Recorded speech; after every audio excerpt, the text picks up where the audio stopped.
اس آیت کو ذہن میں رکھیے، اور اس حدیث کو آج میں چاہتا ہوں کہ اس کا متن بھی آپ کو سنا دوں کہ اس کی خبر دی ہے محمد رسول اللہ صلی اللہ علیہ وسلم نے۔ تاریخی اعتبار سے تو یہ نوٹ کر لیجئے، یہ سن 6 ہی کے اندر، ابتدائی میں سن 6 کے یہ آیت نازل ہوئی۔ سن 6 ہی میں صلح حدیبیہ ہو گئی، انا فتحنا لک فتحا مبینا، گویا کہ اس آیت کا جو مصداق ہے وہ ظاہر ہونا شروع ہو گیا۔ سن 7 میں غزوہ خیبر ہوا، اللہ نے بہت بڑا مال غنیمت مسلمانوں کو دیا۔ سن 8 میں مکہ فتح ہو گیا۔ سن 9 میں موپنگ اپ آپریشن ہو گیا، اعلان کر دیا گیا حج کے اندر کہ آئندہ سے یہاں کوئی مشرک نہیں آئے گا، اور اب تمہارے لیے اتنی مہلت ہے،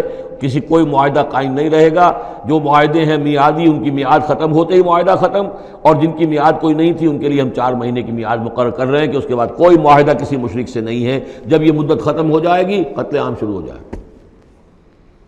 یہ تو اللہ تعالیٰ کی طرف سے جزیرہ نما عرب کے اندر دین کی تکمیل ہو گئی، خلافت قائم ہو گئی، اللہ کی حکومت قائم ہو گئی۔ جیسے حضرت داؤد خلیفہ تھے، یہاں حضرت محمد خلیفہ ہیں صلی اللہ علیہ وسلم، اس لیے کہ حاکم اب کون ہے؟ حضرت محمد صلی اللہ علیہ وسلم۔ اپنی زندگی میں تو حاکمیت جو بھی ہے آپ کے پاس ہے۔ اس کے بعد خلافت راشدہ میں پھر یہ خلافت کہاں سے کہاں پہنچی وہ آپ کو معلوم ہے، لیکن پھر ریورسل شروع ہو گیا۔ لیکن وہ حدیث میں آپ کو سنا رہا ہوں، حضرت نعمان بن بشیر سے مروی ہے رضی اللہ تعالیٰ عنہ، اور مسند احمد بن حنبل میں یہ روایت ہے کہ حضور نے یہ فرمایا صلی اللہ علیہ وسلم، تکون النبوۃ فیکم ما شاء اللہ ان تکون، مسلمانوں تمہارے مابین نبوت موجود رہے گی جب تک اللہ چاہے گا کہ رہے، یعنی میں موجود رہوں گا بنفس نفیس تمہارے مابین جب تک اللہ چاہے گا۔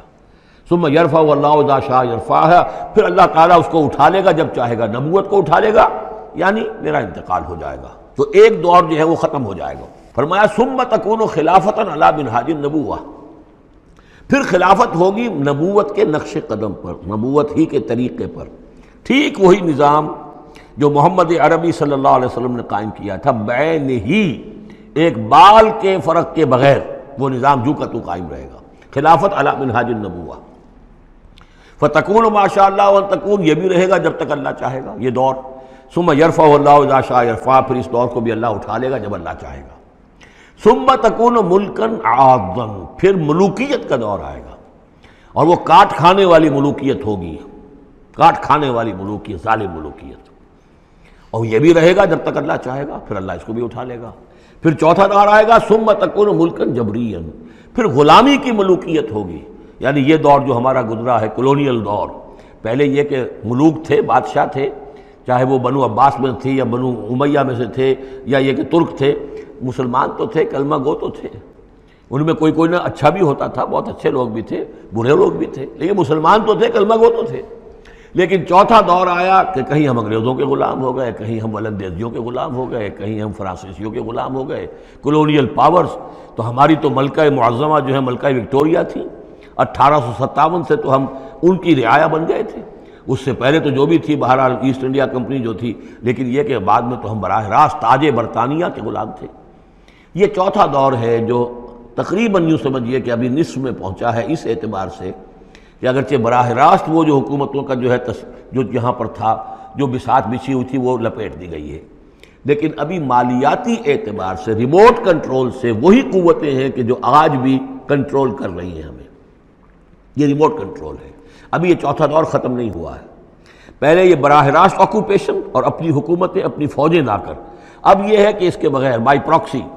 چاہے ہمارے ہی آدمی بیٹھے ہوئے ہیں، لیکن اصل میں سارا جو ہے یہ مالیاتی جو ہے استعمار ہے، ایک نیا عالمی استعمار ہے۔ لیکن یہ استعمار جو ہے اس طرح کا کولونیل رول نہیں ہے کہ انگریز موجود ہیں، اس کی فوج موجود ہے، یا فرانسیسی فوج موجود ہے، یا اطالوی فوج موجود ہے، بلکہ یہ تو IMF اور ورلڈ بینک کا نظام ہے اس کے تحت، اور ملٹی نیشنل کمپنیوں کی۔ لیکن جو چوتھی جو خوشخبری کی بات ہے وہ یہ ہے کہ حضور نے فرمایا بالآخر یہ چوتھا دور بھی ختم ہو جائے گا، اور خوشخبری یہ ہے کہ ثم تکون خلافۃ علی منہاج النبوۃ، پھر دور آئے گا خلافت علی منہاج النبوۃ کا۔ ثم سکت رسول اللہ صلی اللہ، اس کے بعد حضور خاموش رہے، اس لیے کہ اس کے بعد پھر دنیا کے خاتمے کا معاملہ ہے۔ وہ خاتمے کے بارے میں عرض کر چکا ہوں، ایک طویل عرصے تک تو پوری دنیا میں وہ خلافت علی منہاج النبوۃ رہے گی، گلوبل، اس لیے کہ حضور نے یہ بتا دیا ہے کہ اب جب یہ خلافت علی منہاج النبوۃ کا نظام آئے گا تو کل روئے ارضی پر ہوگا۔ مسلم شریف میں روایت ہے، یہ حضرت ثوبان حضور کے ایک آزاد شدہ غلام تھے، جیسے کہ حضرت زید ابن حارثہ بھی حضور کے غلام تھے، آپ نے آزاد کر دیا تھا. اسی طرح حضرت ثوبان بھی ہے، مولا ان ثوبان مولا رسول اللہ صلی اللہ علیہ وسلم. اس میں روایت کیا ہے، حضور نے فرمایا ان اللہ زوالی الارض، اللہ نے میرے لیے ساری زمین کو لپیٹ دیا یا سکیڑ دیا. فرائے تو مشارقہا و مغاربہا، تو میں نے سارے مشرق دیکھ لیے زمین کے، سارے مغرب دیکھ لیے. وَإِنَّ أُمَّتِي سَيَبْلُغُ مُلْكُهَا مَا زُوِّيَ لِي مِنْهَا، اور میری امت کی حکومت ان تمام علاقوں پر قائم ہو کر رہے گی جو اس طرح زمین کو سکیڑ کر یا لپیٹ کر مجھے دکھا دیے گئے. اور یہ روایت صحیح مسلم کی ہے.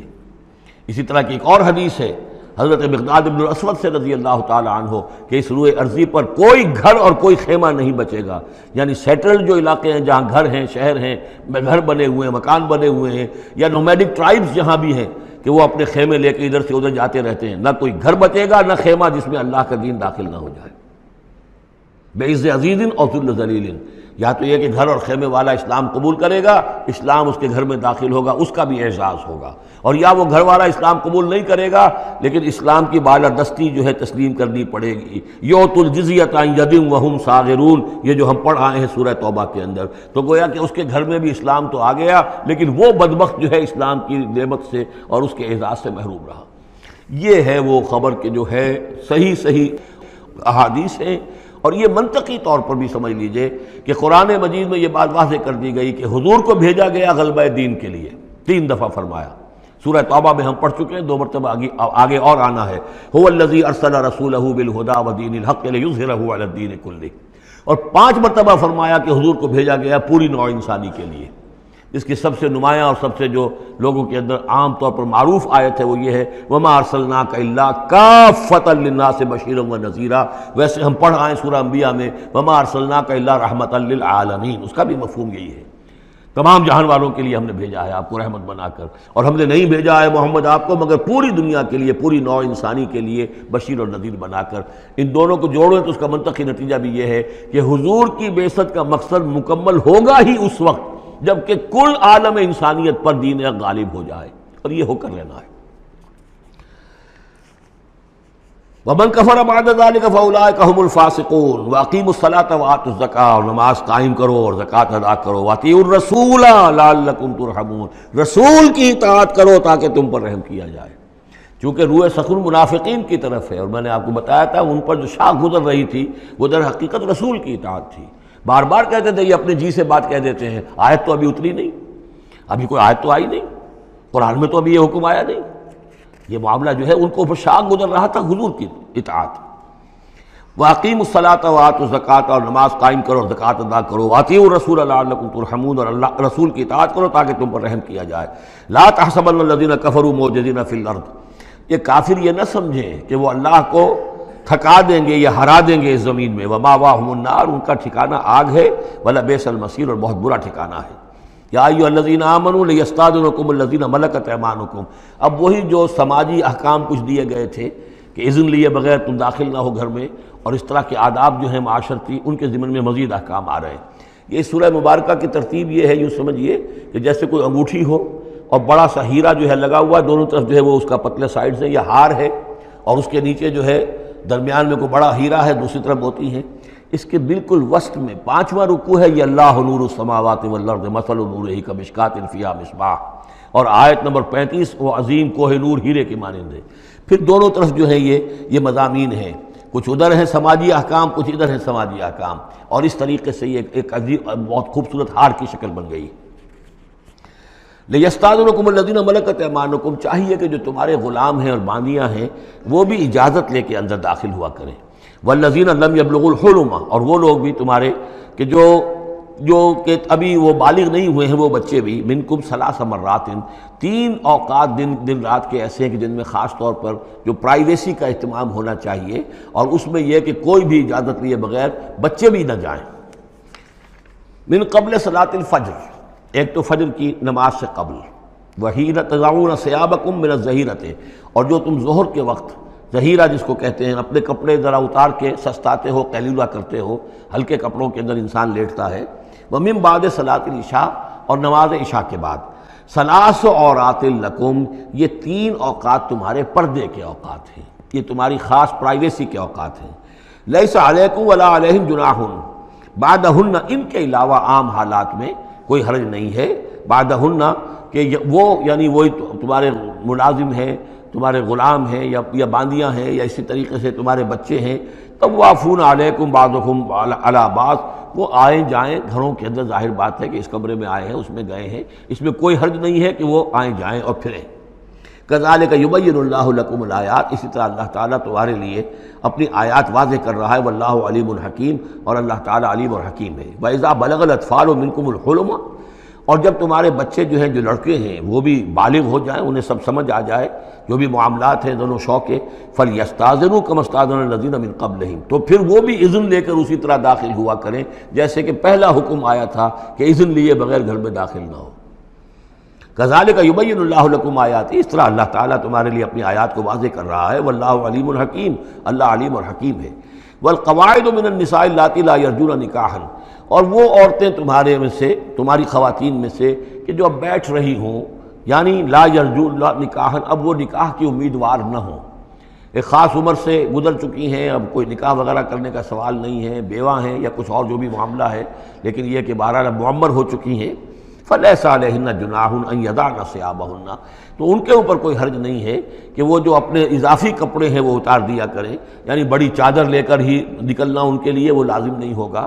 یا اگر اپنے گھروں کے اندر بیٹھ کر وہ جو اوڑھنیاں ہیں ان کو بکل مارنے کی جو ان کی پابندی دوسری خواتین پر ہے اس میں ان کے لیے درد بھی ہو سکتی ہے، اس لیے کہ اب وہ اس عمر سے گزر چکی ہیں۔ والقواعد من النساء اللاتی لا یرجون نکاحا فلیس علیہن جناح ان یضعن ثیابہن غیر متبرجات بزینہ، لیکن ان کی نیت یہ نہ ہو کہ وہ اپنی زینت کو وہ ظاہر کریں اور لوگوں کی نگاہوں میں لائیں، نیت کا معاملہ جو ہے وہ دوسرا ہے۔ وَأَن يَسْتَعْفِفْنَ خَيْرٌ لَهُنَّ، اور اگر وہ اس معاملے میں احتیاط ہی کریں تو بہتر ہے، اس رعایت سے فائدہ نہ اٹھائیں تو بہتر ہے، اس لیے کہ شیطان جو ہے وہ ہر وقت طاق میں لگا رہتا ہے، نہ معلوم کس وقت اس کے دل میں کیا خیال پیدا کر دے۔ واللہ سمیع علیم، اور اللہ سب کچھ سننے والا اور جاننے والا ہے۔ لیس علی الاعمی حرج، اب چونکہ یہ جو احکام دیے جا رہے تھے تو اس معاشرے کے اندر ایسا بھی تھا کہ کسی خاندان کے ساتھ کچھ لوگ جو ہیں بیچارے، کوئی لنگڑا ہے، کوئی اندھا ہے، اپنے برادری کا ہے، اپنی رشتہ داروں میں سے، وہ بھی گھر میں رہ رہا ہے، وہ اپنی کوئی آزاد جو معاش اور آزاد جو ہے کوئی معاشرتی حیثیت کا اہل نہیں ہے، تو اب ان کے لیے کیا ہوگا؟ کیا یہ ساری پابندیاں جو ہیں اسی طریقے سے ان کے اوپر بھی پوری طریقے سے عائد کی جائیں گی؟ تو ان کے ضمن میں کہا جا رہا ہے کہ وہ اگر تمہارے گھروں میں رہے تو کوئی حرج نہیں ہے۔ لیس علی الاعمی حرج، کوئی کسی اندھے کے اوپر کوئی حرج نہیں ہے، کوئی تکلیف نہیں ہے، ولا علی الاعرج حرج، اور نہ ہی کسی لنگڑے پر، ولا علی المریض، اور نہ بیمار پر حرج، ولا علی انفسکم، نہ تمہارے اوپر کوئی اس میں کوئی تنگی ہے، ان تاکلوا من بیوتکم و بیوت آبائکم، کہ تم کھانا کھایا کرو اپنے گھروں سے، اپنے باپوں کے گھروں سے، اور بیوت امہاتکم، یا اپنی ماؤں کے گھروں سے، اور بیوت اخوانکم، اپنے بھائیوں کے گھروں سے، اور بیوت اخواتکم، یا اپنی بہنوں کے گھروں سے، اور بیوت اعمامکم، یا اپنے چچاؤں کے گھروں سے، اور بیوت عماتکم، یا اپنی پھوپھیوں کے گھروں سے، اور بیوت اخوالکم، یا اپنے ماموں کے گھروں سے، اور بیوت خالاتکم، یا اپنی خالاؤں کے گھروں سے، او ما ملکت مفاتحہ، یا یہ کہ جس کی کنجیاں تمہارے ہاتھ میں ہے، کارخانہ ہے، اس کے مالک ہی تم ہو، وہاں جاؤ اور وہاں پر جا کر کھانا پینا ہو تو کھاؤ، اور صدیقکم، یا تمہارے اپنے دوست ہیں اس کے گھر سے، لیس علیکم جناح ان تاکلوا، کوئی حرج نہیں ہے تم پر اس میں، ان تاکلوا جمیعاً، کہ سب مل کر کھاؤ، او اشتاتا، یا علیحدہ علیحدہ کھاؤ۔ اس کو خامخواہ بعض لوگوں نے عورتوں اور مردوں کے اوپر وہ جو ہے اس کا انطباق کر دیا ہے کہ چاہیں تو عورت اور مرد مل کر کھائیں اور چاہیں تو وہ علیحدہ علیحدہ کھائیں۔ یہاں مراد یہ ہے کہ بسا اوقات ایسے مواقع پر انتظار میں بڑی دقت ہوتی ہے، جیسے آج کل آپ کو معلوم ہے کہ ولیمہ ہے اور ٹائم دے رکھا ہے 9 بجے کا اور 12 بج رہے ہیں رات کے، لڑکی والے تو آئے نہیں ہیں اس لیے ولیمہ ہو نہیں سکتا، بیٹھے ہوئے لوگ سوکھ رہے ہیں، کیا ضرورت ہے؟ جو آئے ہیں وہ کھائیں اور جائیں۔ لہذا یہ نہیں ہے کہ سب کے سب جمع ہو کر ہی اور ایک ہی جمعیت ہو تبھی وہ کھائیں، بلکہ یہ کہ اپنی ضرورت کے تحت جیسے بھی ہو، اگر سب مل جل کر بیٹھ کر کھائیں تب بھی کوئی حرج نہیں، اور اگر علیحدہ علیحدہ گروپس کے اندر یہ کھا لیا جائے تب بھی کوئی حرج نہیں۔ یہ مجلسی احکام جو دیے جا رہے ہیں، اس سے مراد یہ نہیں ہے کہ سطر اور حجاب کے احکام بھی یہاں پہ ٹوٹ جائیں گے، اور یہاں پر جو ہے گھریلو جو ہے اگر پارٹیز کوئی تھرو کی گئی ہیں تو اس میں کوئی پردے وردے کی حاجت نہیں ہے، اس میں مرد اور عورتیں جو ہیں وہ مخلوط طور پر شریک ہو جائیں، معاذ اللہ، یہ مراد نہیں۔ فَإِذَا دَخَلْتُمْ بُيُوتًا فَسَلِّمُوا عَلَىٰ أَنفُسِكُمْ، پھر جب تم گھروں میں داخل ہو تو اپنے آپ پر سلام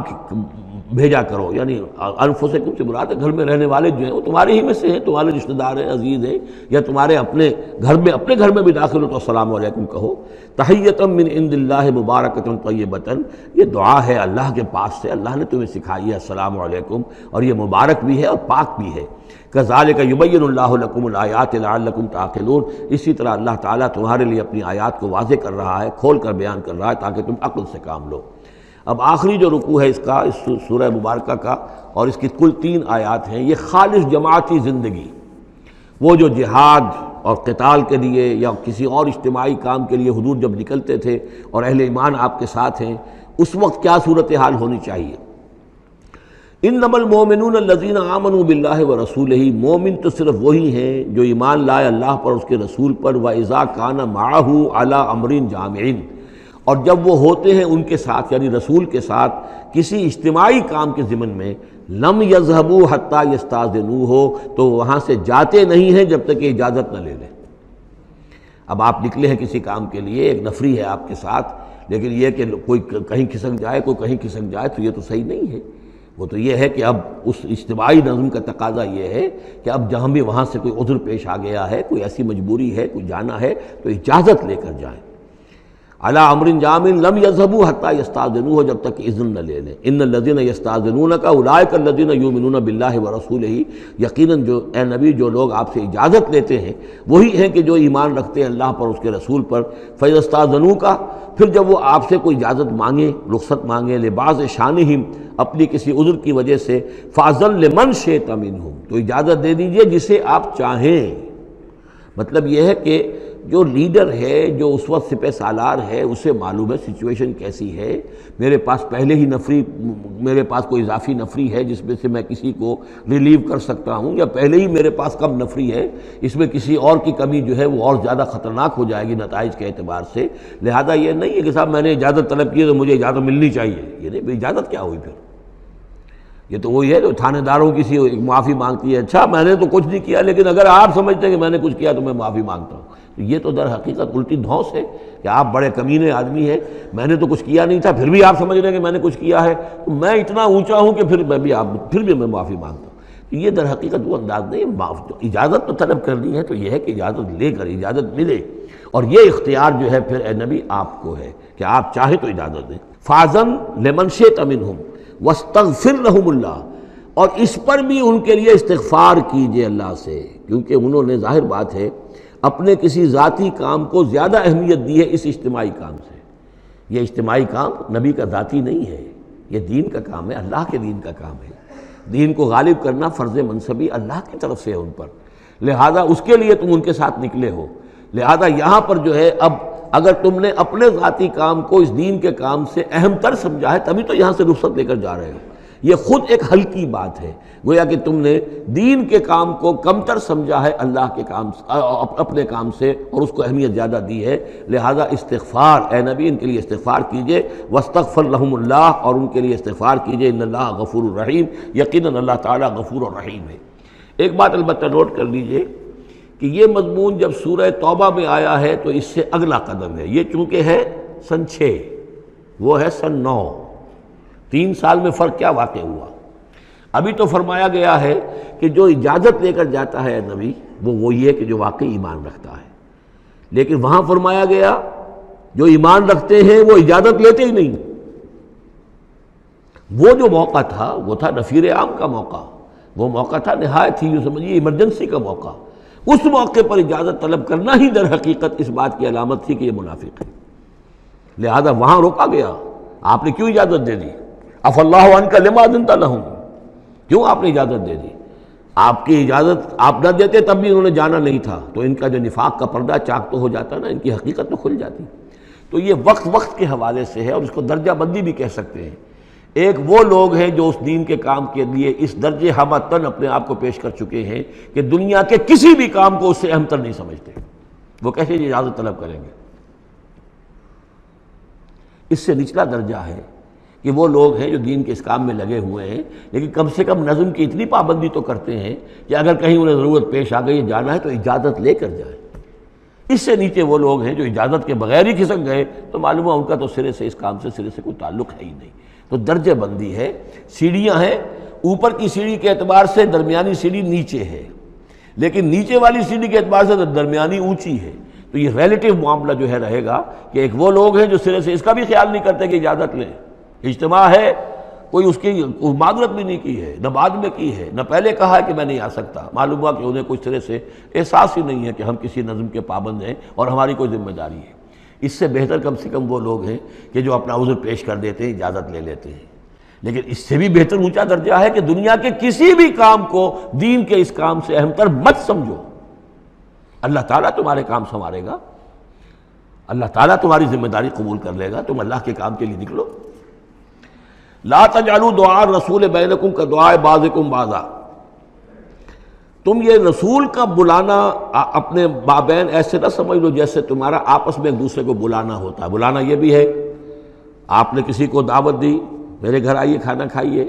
رسول نے دعوت دی، کیا یہ برابر ہو جائے گا معاملہ؟ لیکن ایک بلانا یہ ہے کہ رسول پکار رہا ہے تمہیں کہ آؤ اللہ کی راہ میں چلو میرے ساتھ، ایک یہ کہ کوئی عام آدمی آپ کو کہہ رہا بھائی میرا ایک کام ہے، ذرا میرے اس کام کے لیے تھوڑی دیر کے لیے آ جائیے، کچھ مجھے چاہیے، مدد چاہیے۔ تو زمین و آسمان کا فرق ہو گیا۔ اور تیسرے معنی اس کی یہ بھی ہے کہ دعا سے مراد یہ کہ مخاطب ہونے کا انداز، تم جس طرح ایک دوسرے سے بات کر لیا کرتے ہو ایسے رسول کے ساتھ بات نہ کر لیا کرو، ان کے مقام کو، ان کے ادب کو۔ یہ سورہ حجرات میں جا کر تفصیل سے ہی بات آئے گی، لا ترفعوا اصواتکم فوق صوت النبی ولا تجہروا لہ بالقول کجہر بعضکم لبعض ان تحبط اعمالکم۔ تو یہ تینوں مفہوم اس کے ہیں۔ قد یعلم اللہ الذین یتسللون منکم لواذا، اللہ کو خوب معلوم ہے تم میں سے وہ لوگ جو اوٹ لے کر کھسک جاتے ہیں، یعنی کہیں نکلے تو ہیں، درج ہو گیا کہ یہ بھی جانے والوں میں ہے، کہیں دیکھا کہ کوئی دیکھ نہیں رہا کھسک گئے، یا اجتماع ہے بیٹھے ہوئے ہیں وہیں پر اب بات آئی ہے کہ اب ایک مہم درپیش ہے، اب انہیں سمجھ میں آ گیا کہ اب نام مانگے جائیں گے، کون لوگ اس کے لیے اپنے آپ کو والنٹیئر کرتے ہیں، تو اس سے پہلے کہ وہ مرحلہ آئے وہ وہاں سے کھسک جائیں۔ یتسللون منکم، جو سٹک جاتے ہیں، کھسک جاتے ہیں آنکھ بچا کر لواذا، فلیحذر الذین یخالفون عن امرہ، تو انہیں ڈرنا چاہیے کہ جو رسول کے معاملے میں، رسول کے بات کی مخالفت کرتے ہیں، ان تصیبہم فتنۃ، کہ ان پر کوئی عذاب اللہ کی طرف سے آ جائے، کوئی پکڑ آ جائے، کوئی بہت بڑی آزمائش آ جائے، اور یصیبہم عذاب علیم، یا ان کے اوپر کوئی بہت بڑا دردناک عذاب آ جائے۔ الا ان للہ ما فی السماوات والارض، آگاہ ہو جاؤ، یقیناً اللہ ہی کے لیے ہے جو بھی کچھ ہے تمام آسمانوں میں اور جو بھی کچھ ہے زمین میں۔ قد یعلم ما انتم علیہ، اللہ خوب جانتا ہے کہ تم کس مقام پر کھڑے ہو، تمہاری حیثیت کیا ہے، حقیقت کیا ہے، ایمان کتنا ہے، کتنے پانی میں ہو، تمہارے اعمال کیسے ہیں، ما انتم علیہ، جس حال میں تم ہو اللہ خوب جانتا ہے۔ وَيَوْمَ يُرْجَعُونَ إِلَيْهِ، اور جس دن کہ وہ لوٹائے جائیں گے اللہ کی طرف، فَيُنَبِّئُهُم بِمَا عَمِلُوا، تو اللہ تعالیٰ ان کو جتلا دے گا جو کچھ کے عمل انہوں نے کیے ہوں گے۔ وَاللَّهُ بِكُلِّ شَيْءٍ عَلِيمٌ، اور اللہ ہر چیز کا علم رکھنے والا ہے۔